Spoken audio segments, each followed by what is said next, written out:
दोस्तों नमस्कार, मैं हूं राजकुमार सिंह। 13 सितंबर को सुप्रीम कोर्ट से जमानत पाने वाले अरविंद केजरीवाल ने 2 दिन बाद दिल्ली के मुख्यमंत्री पद से इस्तीफा देने का ऐलान कर सबको चौंका दिया है।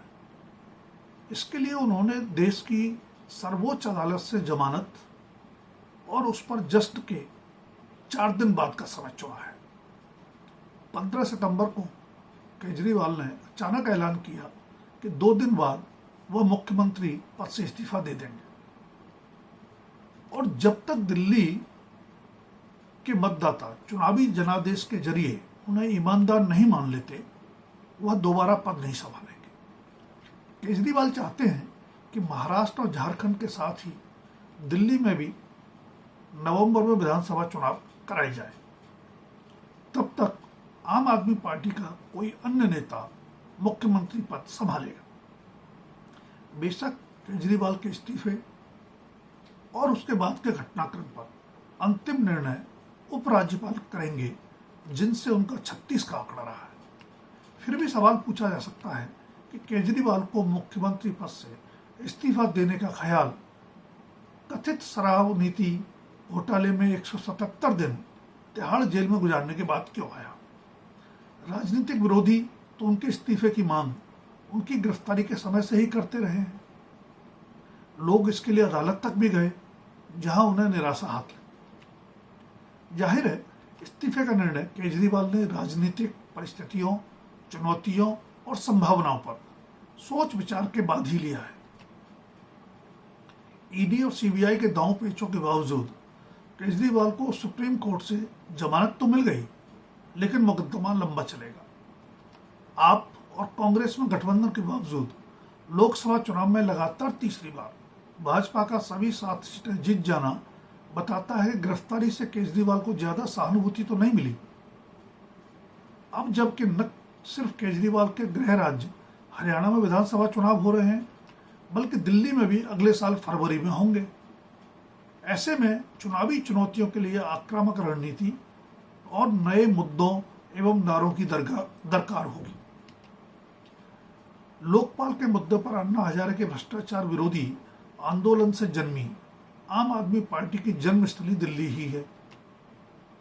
साल भर में ही दिल्ली के दोनों बड़े दलों कांग्रेस और भाजपा को पछाड़कर आपने साबित कर दिया था कि उसकी वैकल्पिक राजनीति में लोगों को आकर्षित करने की क्षमता है। बेशक केजरीवाल को त्रिशंकु विधानसभा में पहली बार कांग्रेस के समर्थन से सरकार बनानी पड़ी, लेकिन उसके बाद ग्राफ जिस तेजी से बढ़ा, उससे पारंपरिक दलों और उनकी राजनीति से मोहभंग की पुष्टि तो हुई। पर लोकसभा चुनाव नतीजे आम आदमी पार्टी की सीमाएं भी उजागर करते रहे।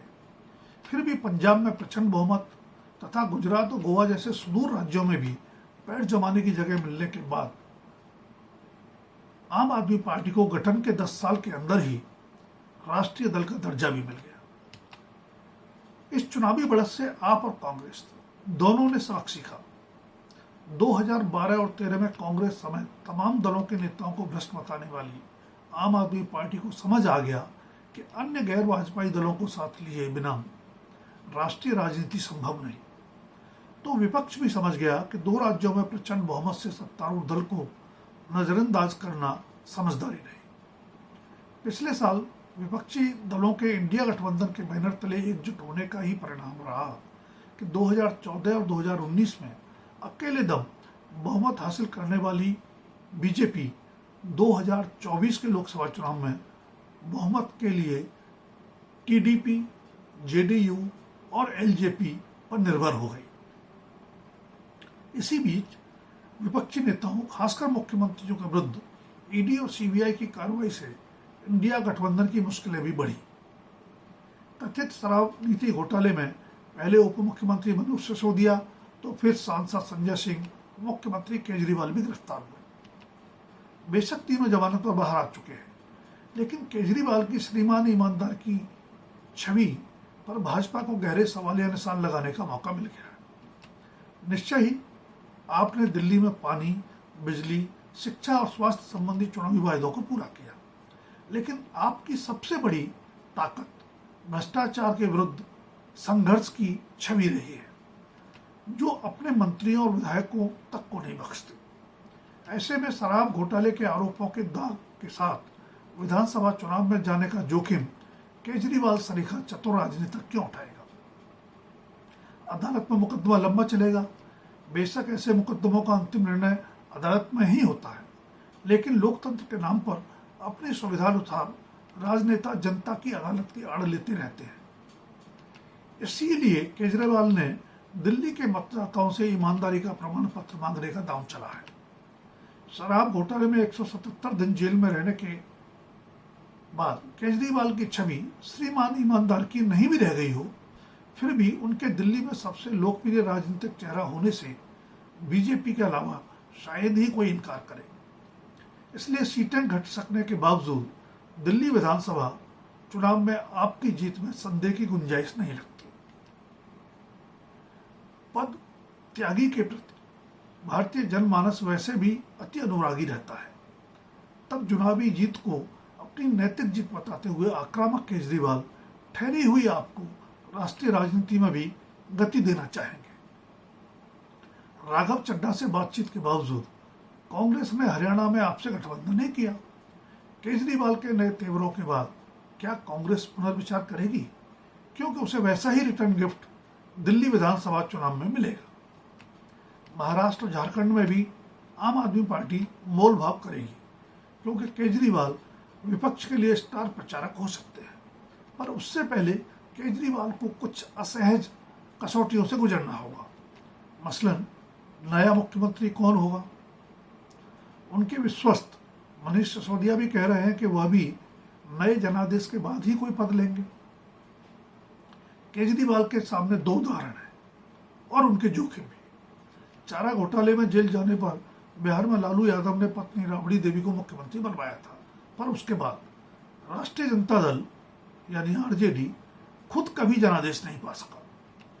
मनी लॉन्ड्रिंग में जेल जाने पर हेमंत सोरेन ने झारखंडी मुक्ति मोर्चा की वरिष्ठ आदिवासी नेता चंपई सोरेन को मुख्यमंत्री बनवाया, पर जमानत मिलने पर पद वापस लिया तो वह बगावत कर भाजपाई हो गए। केजरीवाल के जेल जाने पर उनकी पत्नी सुनीता केजरीवाल राजनीतिक रूप से सक्रिय नजर आई। विरोधी परिवारवाद का आरोप भी लगाने लगे। राजनीतिक समझ कहती है कि चंद महीने के लिए पत्नी को मुख्यमंत्री बनाने का जोखिम केजरीवाल शायद ही उठाए।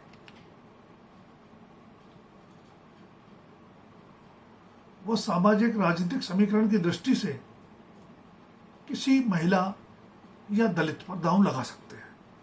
हाँ, फिर जनादेश मिलने पर वह सुनीता केजरीवाल को मुख्यमंत्री बनाकर अगले लोकसभा चुनाव में अपनी भूमिका सुनिश्चित करने की रणनीति पर अमल कर सकते हैं, क्योंकि नए जनादेश के बावजूद अरविंद केजरीवाल पर मुख्यमंत्री के रूप में काम न करने की सुप्रीम कोर्ट की जमानत संबंधी शर्तें तो लागू रहेंगी।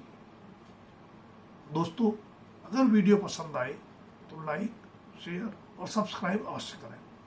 धन्यवाद। अभी के लिए इतना ही। जल्द फिर मिलेंगे किसी नए विषय के साथ।